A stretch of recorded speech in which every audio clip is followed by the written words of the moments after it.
Brothers Karamazov, by Fyodor Dostoevsky, translated by Constance Garnett.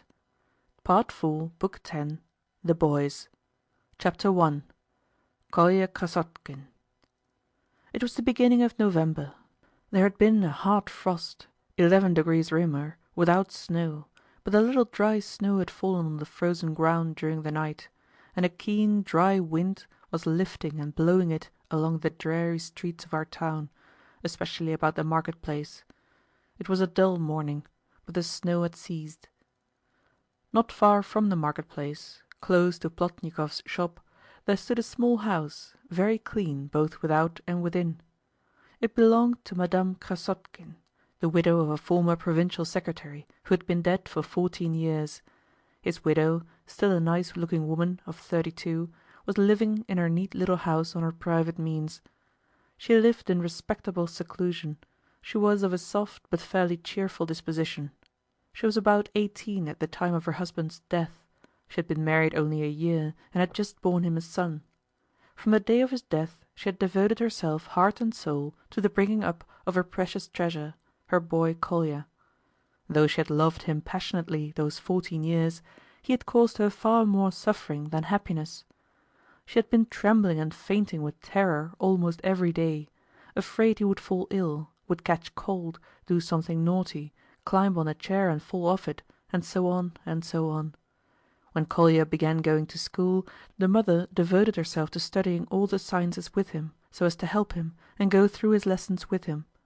She hastened to make the acquaintance of the teachers and their wives, even made up to Kolya's schoolfellows, and fawned upon them in the hope of thus saving Kolya from being teased, laughed at, or beaten by them. She went so far that the boys actually began to mock at him on her account, and taunt him with being a mother's darling. But the boy could take his own part. He was a resolute boy, tremendously strong, as was rumoured in his class, and soon proved to be the fact. He was agile, strong-willed, and of an audacious and enterprising temper. He was good at lessons, and there was a rumour in the school that he could beat the teacher, Dardanelov, at arithmetic and universal history. Though he looked down upon everyone, he was a good comrade and not supercilious. He accepted his schoolfellows' respect as his due, but was friendly with them. Above all, he knew where to draw the line.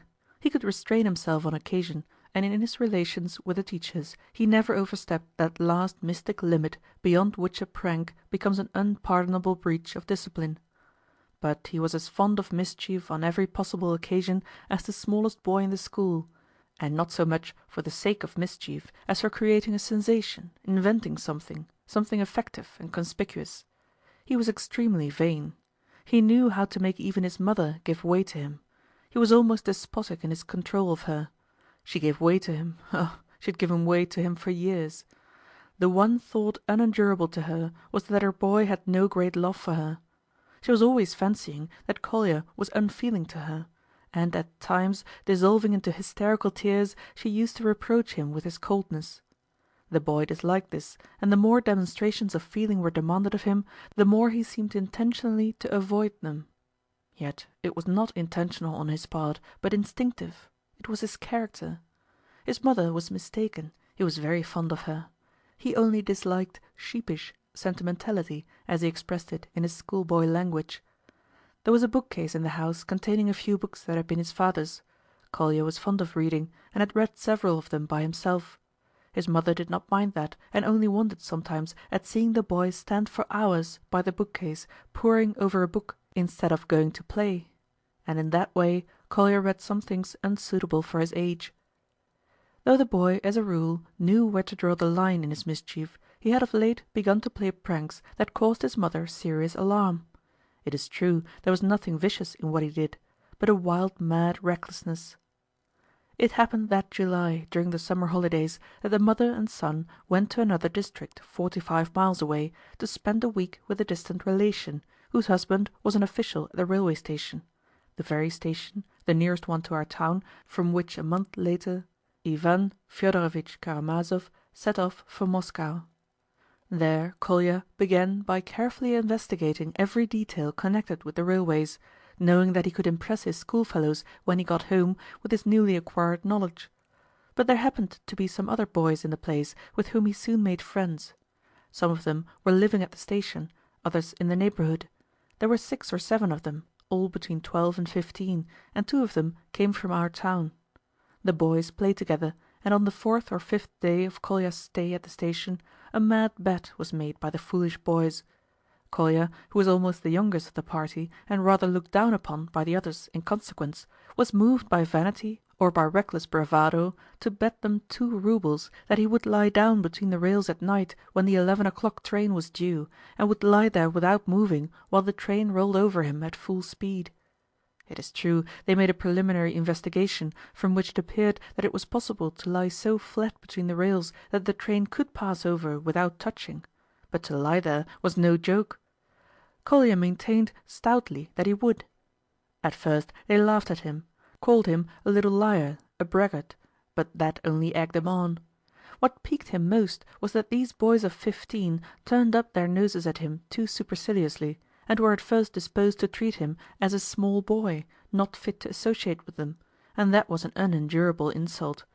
And so it was resolved to go in the evening half a mile from the station, so that the train might have time to get up full speed after leaving the station. The boys assembled. It was a pitch dark night without a moon. At the time fixed, Kolya lay down between the rails.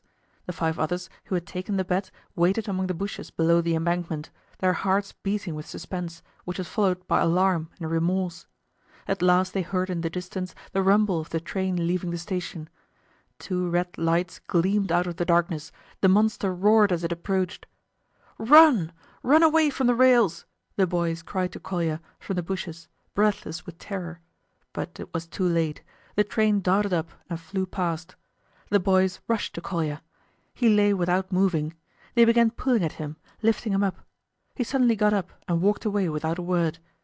Then he explained that he had lain there as though he were insensible to frighten them, but the fact was that he really had lost consciousness, as he confessed long after to his mother. In this way his reputation as a desperate character was established for ever. He returned home to the station as white as a sheet. Next day he had a slight attack of nervous fever, but he was in high spirits and well pleased with himself.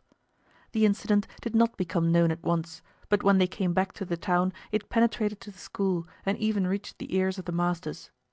But then Kolya's mother hastened to entreat the masters on her boy's behalf, and in the end Dardanelov, a respected and influential teacher, exerted himself in his favor, and the affair was ignored.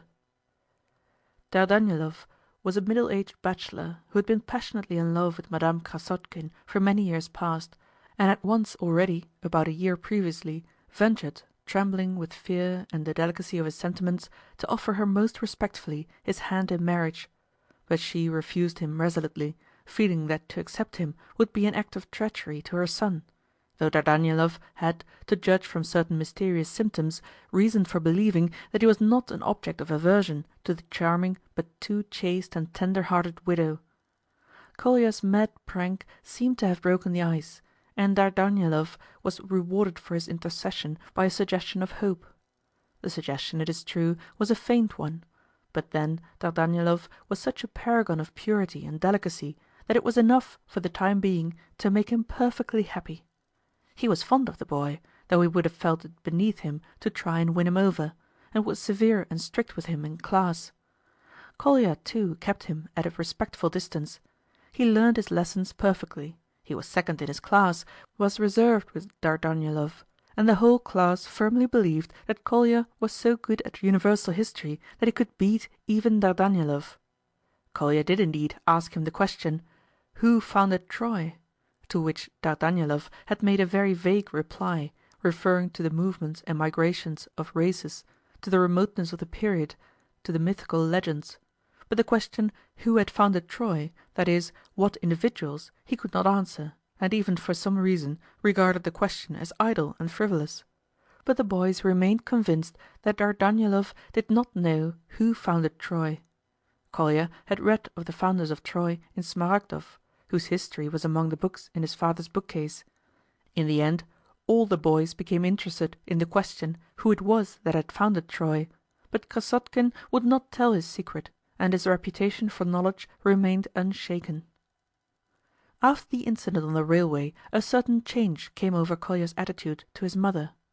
when Anna Fyodorovna, Madame Krasotkin, heard of her son's exploit, she almost went out of her mind with horror. She had such terrible attacks of hysterics, lasting with intervals for several days, that Kolya, seriously alarmed at last, promised on his honor that such pranks should never be repeated. He swore on his knees before the holy image, and swore by the memory of his father, at Madame Krasotkin's instance, and the manly Kolya burst into tears like a boy of 6.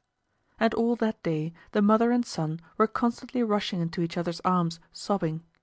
Next day Kolya woke up as unfeeling as before, but he had become more silent, more modest, sterner, and more thoughtful. 6 weeks later, it is true, he got into another scrape, which even brought his name to the ears of our justice of the peace, but it was a scrape of quite another kind, amusing, foolish, and he did not, as it turned out, take the leading part in it, but was only implicated in it. But of this later. His mother still fretted and trembled, but the more uneasy she became, the greater were the hopes of Dardanelov. It must be noted that Kolya understood and divined what was in Dardanelov's heart, and, of course, despised him profoundly for his feelings. He had in the past been so tactless as to show this contempt before his mother, hinting vaguely that he knew what Dardanelov was after. But from the time of the railway incident his behavior in this respect also was changed. He did not allow himself the remotest allusion to the subject, and began to speak more respectfully of Dardanelov before his mother, which the sensitive woman at once appreciated with boundless gratitude. But at the slightest mention of Dardanelov by a visitor in Kolya's presence, she would flush as pink as a rose. At such moments Kolya would either stare out of the window scowling, or would investigate the state of his boots, or would shout angrily for Pereshvon, the big, shaggy, mangy dog which he had picked up a month before, brought home, and kept for some reason secretly indoors, not showing him to any of his schoolfellows. He bullied him frightfully, teaching him all sorts of tricks, so that the poor dog howled for him whenever he was absent at school, and when he came in, whined with delight, rushed about as if he were crazy, begged, lay down on the ground pretending to be dead, and so on. In fact, showed all the tricks he had taught him, not at the word of command, but simply from the zeal of his excited and grateful heart. I have forgotten, by the way, to mention that Kolya Krasotkin was the boy stabbed with a penknife by the boy already known to the reader as the son of Captain Snegryov. Ilusha had been defending his father when the schoolboys jeered at him, shouting the nickname Wisp of Tow.